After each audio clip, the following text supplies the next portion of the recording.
Jack Ma, the founder of Alibaba, he was once asked in an interview if he had any regrets in life. Now remember, Jack Ma, hyper 0.000099.99999 percentile individual, multi billionaire worth something along the lines of $30 billion or something along those lines, the founder of Alibaba. All right, for those of you who've heard of it, if you haven't heard of it, you've been living under a rock. And he was asked, this hyper successful individual, if he has any regrets. And lo and behold, Jack Ma responded in the affirmative. Yes, I do have one regret, he said. And the interviewer wanted to know, what is this regret that one of the most successful men on this planet from a career perspective has regrets over? And he responded swiftly.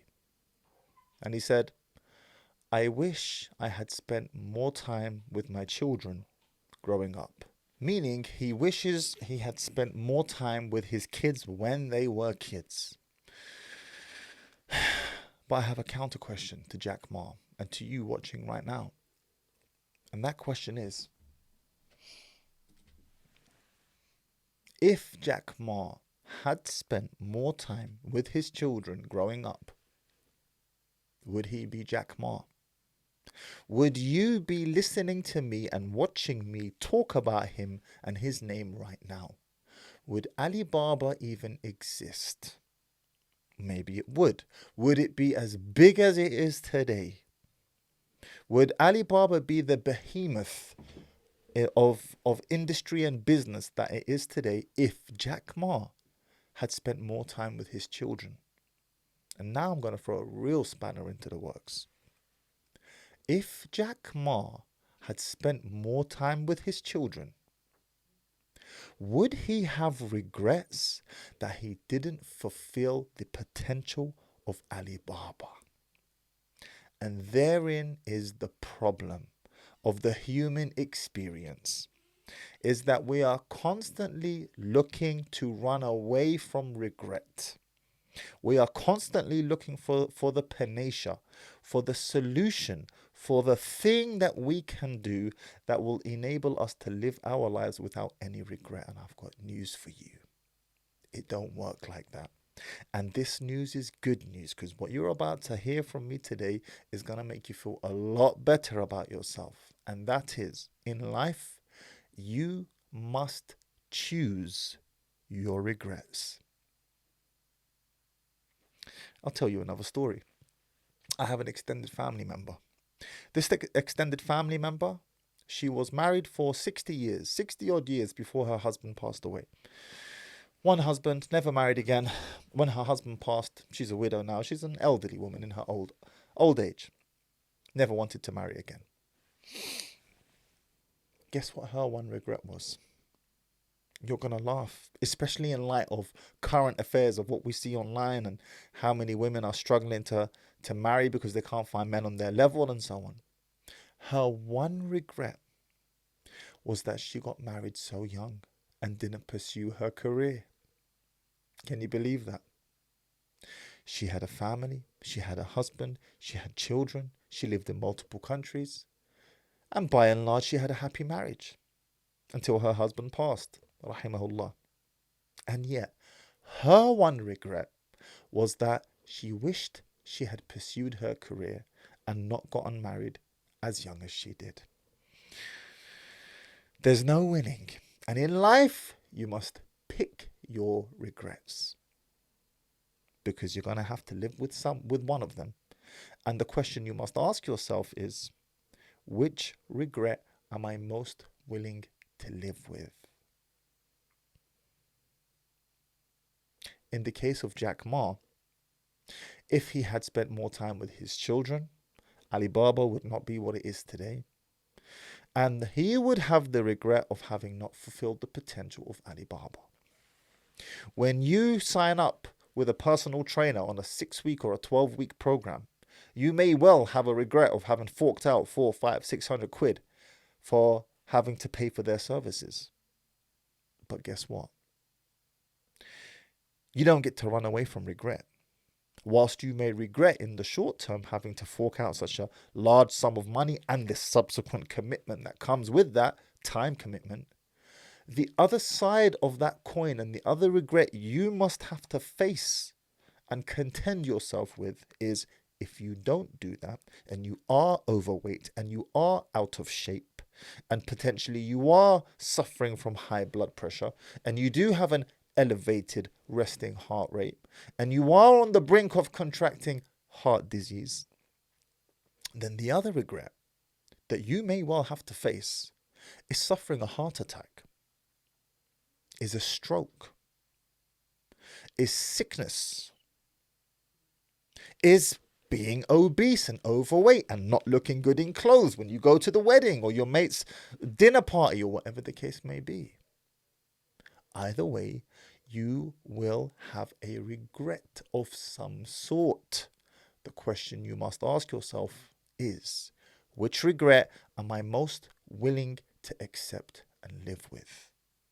And that is point number one when you're dealing with your kids and you're feeling this sense of, I could have done more.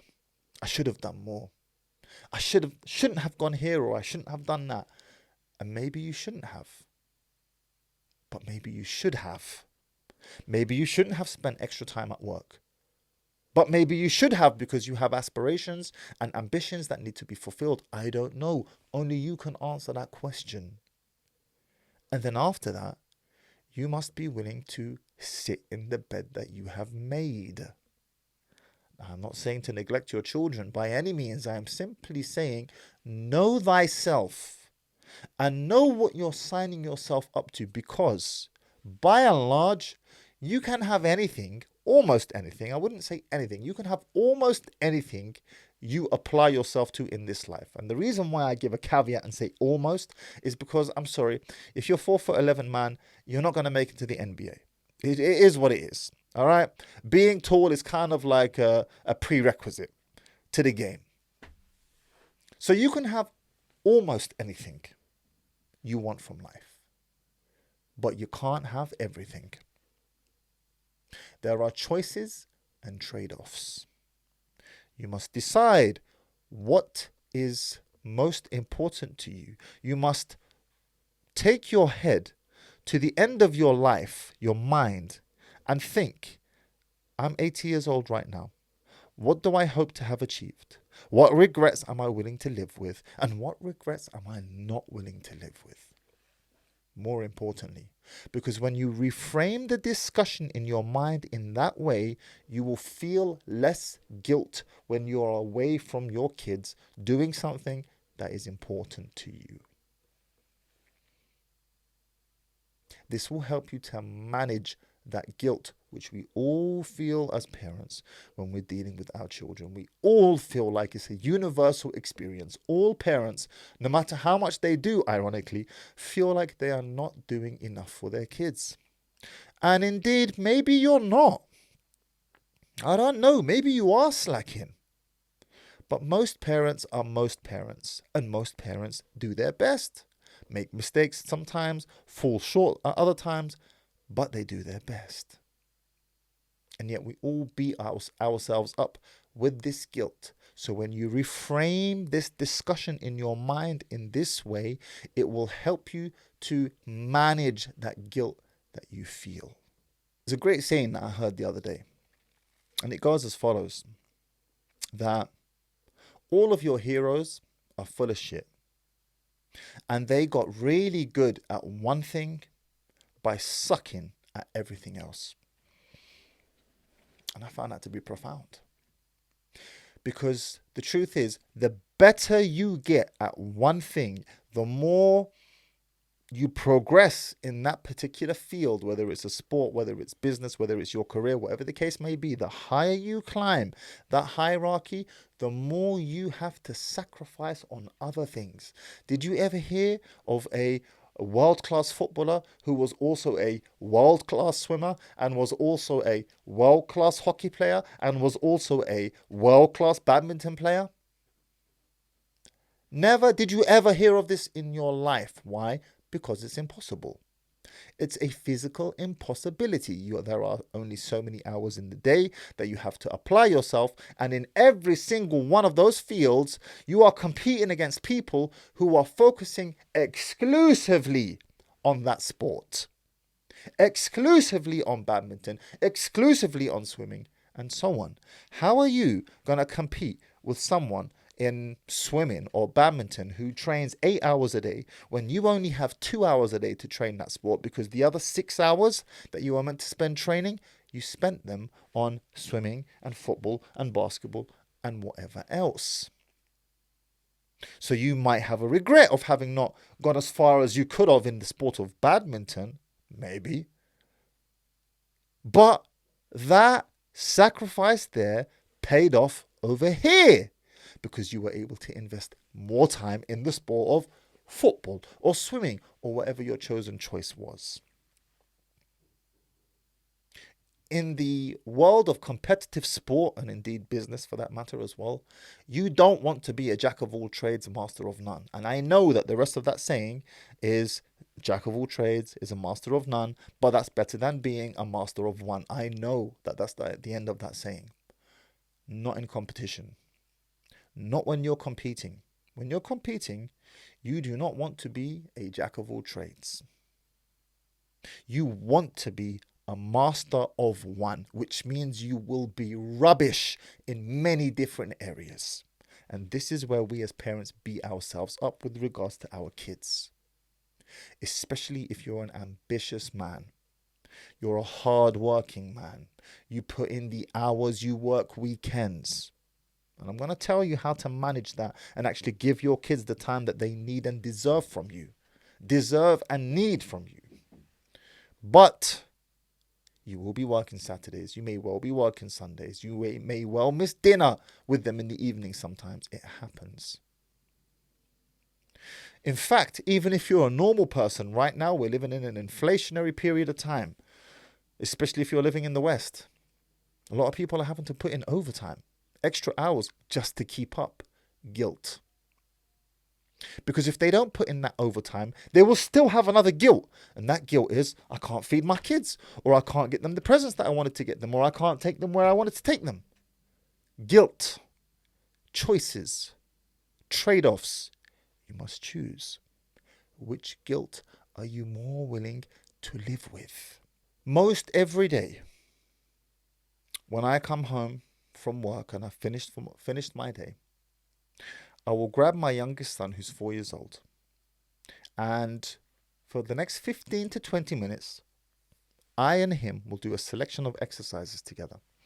I will have him do anywhere from 60 to 100 sit-ups, then a selection of punches and kicks and knees and so on, sort of like Thai type of training, and then planks, and then some ab conditioning, some light ab conditioning, punching his abdominal wall very lightly, but just to get his stomach used to being conditioned.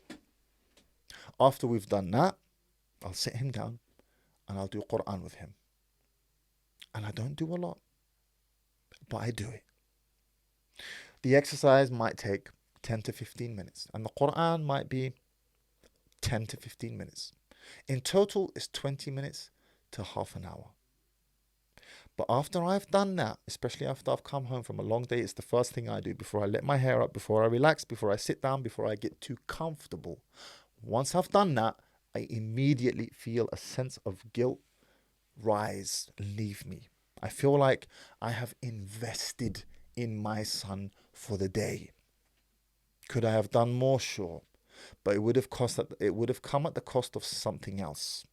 I would have had to have sacrificed something else, namely work. And here's the thing of trying to do too much at once, is that if you over-invest in time and effort with your kids, the more time and effort you are investing on them emotionally, with your mind, with your body, the more of a burden it will become upon you to keep this habit up. Better to do little and often than a lot that is not a habit or frequent. And such is the case for even our religion of Islam. The most beloved deed to Allah is the one that is done regularly. And the deed that is easy to do regularly is the one that doesn't require a ton of effort. Simple, Every day I read a page of Quran. Every day I fill in the blank. Whatever the case may be, but done consistently over the long haul. And this is the sunnah of life, by the way, for success in anything, for success in your business, for success in your work, in your career. Something done every single day for a decade, for 2 decades, for a lifetime. The world will eventually yield to you. This is the sunnah of life. It's the way it goes. And that brings me to point number 2, which is carve out, and I'm just referring, I've got notes written down on my phone. So if you see my eyes waver, I'm looking at the phone. Carve out a specific time for your children every single day where you pour into them and you fill them with something productive, something that's important to you. For me, in the case of dealing with my 4-year-old right now, because I've got 2 younger girls who are younger, but they're like babies, like 1 and 2. But for the 4-year-old, 2 things are important to me. Number 1, his religion. Number 2, sport. Both of those 2 things are very important to me. And as a result of that, I will make sure that I pour into him every single day. Sometimes I miss it. I'm not going to lie. Sometimes I forget. Come home so tired. My brain is frazzled. I completely forget. I remember when he's gone to sleep. And you know what? The guilt kills me. I'm not going to lie to you. When I remember after he's gone to bed that I didn't do his exercise and his Quran with him, I feel terrible. I feel like a bad parent. I feel like, man, it's what it is. It's part of the human experience. I forgot. Make sure I don't forget tomorrow. Do your best to establish it as a habit every single day in the way that I just said. The deed that is done regularly, consistently is the most beloved. There you go. It's a reminder to myself. What can I say? I'm human. I make mistakes. I forget. But when I've done that with him, I've done his exercise, I've done his few moves, Muay Thai moves, we've done his planks, his sit-ups, his ab work, his conditioning, and then we've done his Quran, I feel so much better. My day feels like I've put a full stop on it. I've put a period on it. I can finally feel a bit relieved that I have poured back into my kids. And every single day that you are with your kids, and now when I say, you might think, well, that's a weird statement to say. If you're a dad, there are days that you might not see your kids, especially if you're working and you're traveling and so on. There are days you might not see them. But every single day that you are with them, make sure you carve out a time to pour into them. And it doesn't have to be long. Don't overburden yourself. If you overburden yourself and oversign yourself up to something that is quite time intensive and demanding, trust and believe you're gonna give up on it. You're gonna let it go. You're not gonna keep up with it sooner or later. And that's the worst thing that can happen. What you want is to make sure that you're pouring into them every single day. Carve out that time and pour into them. And this brings me swiftly on to point number 3.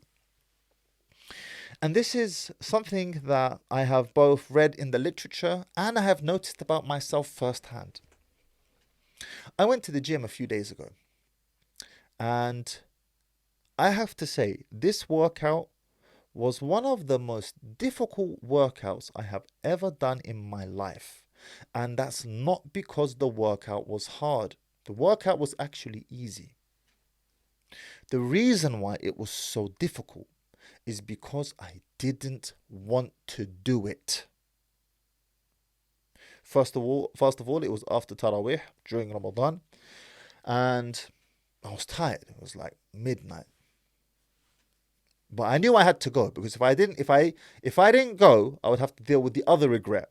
And the other regret is, I know if I don't go, I'm probably going to start putting on weight soon. Because I can get into shape, but I put on weight quickly as well. I've got to work hard to keep on top of my conditioning. So it's a choice of like, which regret am I willing to live with? The regret of having to go or the regret of putting on weight afterwards. So I decided, you know what, I'm going to go. And whilst I'm working out, I'm going to regret that I'm going to be here, but I will thank myself afterwards. But this particular workout, and it just consisted of pull-ups, squats, deadlifts, no heavy weights, then some ab conditioning afterwards, minor, light work. It was like I was dragging an anchor to a ship behind me throughout every single set. And then I had a switch in that moment in time because what I was doing was, big mistake, In order to distract myself from the quote unquote pain of doing the workout, I'd check my phone and I'd check my socials. Instagram, WhatsApp, Telegram, Facebook, you name it. Emails, whatever. And every time I had checked them, those different sites, emails, whatever, I would feel worse.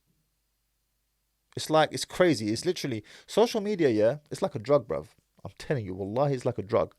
And once you've consumed and snorted that drug, and you've had that little high, man, that low comes straight away. You've consumed those notifications, you've processed it, and khalas, and bruv, the low is straight away. And after that, the workout would become even harder. So do you know what I would do? Like a crackhead, bruv, like a meth head. I'd be like, let me open up my phone again. Let me get my hit. Snort that real quick. And rinse and repeat over and over. The workout became harder.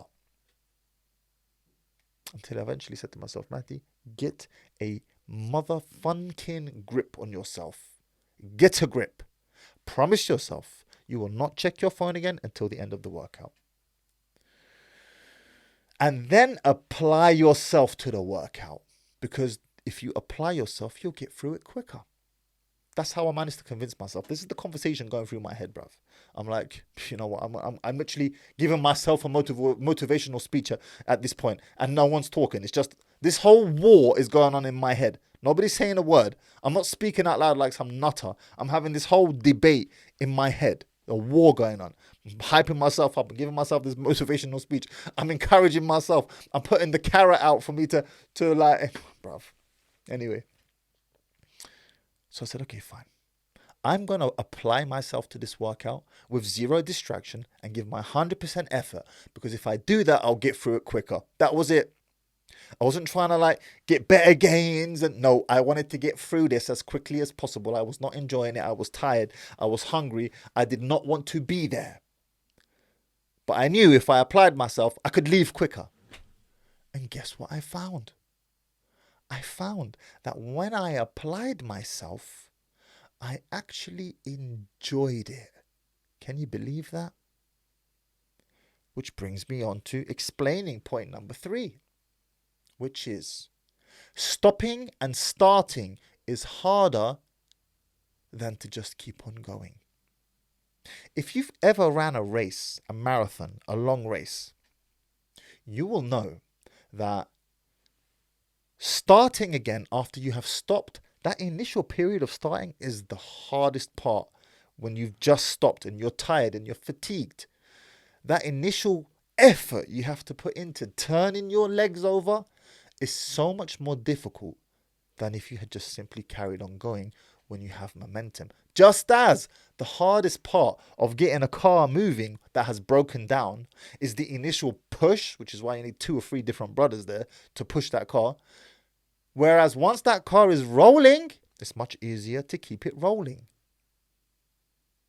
The hardest part of a workout is the initial 30 seconds to 5 minutes, depending on how fit you are. There's something called an oxygen debt in the body. When you first start working out cardiovascular exercise, you go into an oxygen debt, meaning the available oxygen reserves that were there in your body, they are immediately consumed and they need to be replaced. And depending on how fit you are, it takes from 30 seconds for elite high-level cardiovascular performers like cyclists or marathon runners, all the way up to 5 minutes for your everyday Joe Blogs to actually replace that oxygen loss and balance out that debt. Which is why you feel at the start of a workout really out of breath, because your body is working hard to replace that oxygen and get you back here, balanced in the middle again. Stopping and starting is harder than simply applying yourself and keep on going. So too with your children.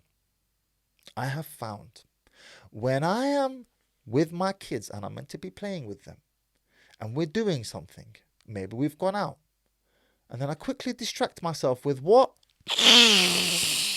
The phone. Crackhead, meth head. I have found Not only does it interrupt the flow that I've just had with the kids, but it's actually harder for me to get back into enjoying that time with them again because I have just stopped the race. I have just ground to a halt, and now I have to put all that effort into turning my legs over again. Now I have to put all that effort into pushing the car from a standstill again. I should have just kept it going. So too with your children. If you have carved out time to spend with them, you see this thing here. I was going to call it shaitan, but I can't really because it's a very useful tool. Yeah, I run 90% of my life from that phone. But that comes at a cost. Precisely because I run 90% of my life from it, it is so entrenched in my daily life. And that can get in the way, and that requires discipline. So when you have carved out that time for your kids and you've said, right, you know what? We're going to the park. Spend that time with them in the park, man. Switch your phone off. If you can, don't bring it at all. Many times when I go out, I refuse to bring this phone because I know the temptation of checking it is going to be too much. I didn't want this phone in front. Check this out. I didn't want this phone in front of me right now whilst I'm filming this video because I get these distractive thoughts of all of the things that are going on this phone that I need to check, whether it's emails, whether it's my business, whether it's my socials, whatever the case may be. Just seeing the phone, just seeing the shape of this damn thing triggers all of those memories. It's gotten to the point where even this pair of headphones, this dusty, cheap £15 pair of headphones from Amazon, even that, I have to keep these two items when I'm not filming or recording and I'm working. I have to keep them in a whole nother room because even if I see that pair of headphones, it immediately reminds me of the phone. And then the phone immediately reminds me of everything that I need to do on the phone, or at least everything I think I need to do. More like everything I want to do, like checking notifications and socials and emails and so on. Highly distracting. I've got it in front of me right now because I'm referring to the notes off of my phone. Once I'm done recording this video, I'm getting this phone and this pair of headphones and then going in the next room so I can continue doing what I need to do without seeing them and that trigger. Because once you get that trigger, just think about an alcoholic. Why do alcoholics who need to go teetotal, I can't believe I'm comparing myself to an alcoholic, but you know what? We've all got this problem. Why do alcoholics who need to go teetotal, they're recommended to empty their house of alcohol completely? Why? Because the mere sight of a bottle of alcohol triggers in their mind that pleasure response of drinking. Whereas if you simply get rid of it, you won't have that impulse because that thing that is there that triggers that response is no longer there. It's a good diet tip if you're looking to lose weight and you have a weakness for chocolate like I do. Simply move the chocolate out of sight. I specifically put my chocolate in a particular bag that is up high and is inconvenient for me to reach. The more inconvenient it is for me to reach, the less likely I am to inconvenience myself and reach for it. Do you see the logic? Do you see how it goes? You're literally hacking your own brain. You are human hacking. You're hacking your mind to get the best out of yourself. This first requires a level of humility. It requires you to acknowledge and accept that you are weak, that you do have addictions, and that these addictions and weaknesses need to be tempered, need to be fought back with positive solutions. If it's chocolate, in my case, it's putting it in an inconvenient place. If it's a phone, it's putting it out of sight completely. Out of sight, out of mind, as the saying goes. And this is especially important when you are with your kids and you are meant to be engaging with them. When you're with them, be with them. Because you will feel worse for constantly interrupting that flow. Now, if you're a stay-at-home mum and you're with your kids all the time, this is a different story. You're not going to want to be focusing on the kid 24/7, non-stop, just like that. I get it, right? Stay-at-home mum, whatever. But if you're a dad and already you don't see your kids that much because by virtue of necessity, you're out earning that bread all day long. when you do decide to spend that quality time with your child or children and you want to pour into them, pour into them. You want to be with them, be with them. Do not allow any distractions or vices to get in the way of that, because you will feel worse if you allow that to happen. Last week, I took my 4-year-old Yusuf with me to Aldi to shop. And I was by the toothpaste aisle. And even though he's not a baby anymore, he likes to sit inside the flipping trolley bit. Before the trolley gets too full, he likes to sit in it. All right, go and sit in it. And I had forgotten the onions, which were a couple of aisles away. So I said to him, look, just hang about here for a second. You just stay next to the toothpaste. You're in this thing. I can't be asked to move this whole massive trolley just to pick up a bag of onions. I'm going to run over, bring the onions, and come back. He was like, okay. I walk over to the onion aisle, which is around a 30-second walk. But I come out of his sight a little bit. And he's like, Baba, have you got the onions yet? I'm like, no, I'm nearly there. So we're talking across the store at this point, yeah? I pick up the bag of onions. I come back. I see a lady standing around 5 meters away from my trolley. And she's looking at me and she's giving me a look of some sort. Like almost a judgmental look, if you like. I ignore her and I carry on walking towards the trolley where my son Yusuf was inside. And then Yusuf, the little brat, the little ashla, he points at the trolley handle and he says, Baba, this sign here says that parents shouldn't leave their children alone. Little brat. He actually said that. He actually looked at the sign. He saw it was like a figure of, it looked like a dad, by the way, because mums would never do that. They knew this. The guys who made the trolley knew mums would never do that. It's only dads who do this. So we'll create a dad-looking figure walking away from the trolley, and then the kid inside the trolley, and it had a big circle and a line running through it. And he's like, Baba, parents are not allowed to leave their children in the trolley alone. And the woman who was next to me 5 meters away, she started laughing. She was in pieces. And I said, did you hear that? She said, yeah, he's right. I was like, oh, flipping out, mate. Anyway, what's the point of that? That was a beautiful bonding experience. And I was able to do that without going out of my way. Which brings me swiftly to point number 4, which is, if you can, integrate your kids and the time you spend with them with things that you are already doing or need to be done anyway, such as shopping. Now, I don't always take my kids shopping because I find it annoying. It slows me down. I'm going to be honest with you. It slows me down. Everyone can relate to this. But we're going to have this, but we're going to have that.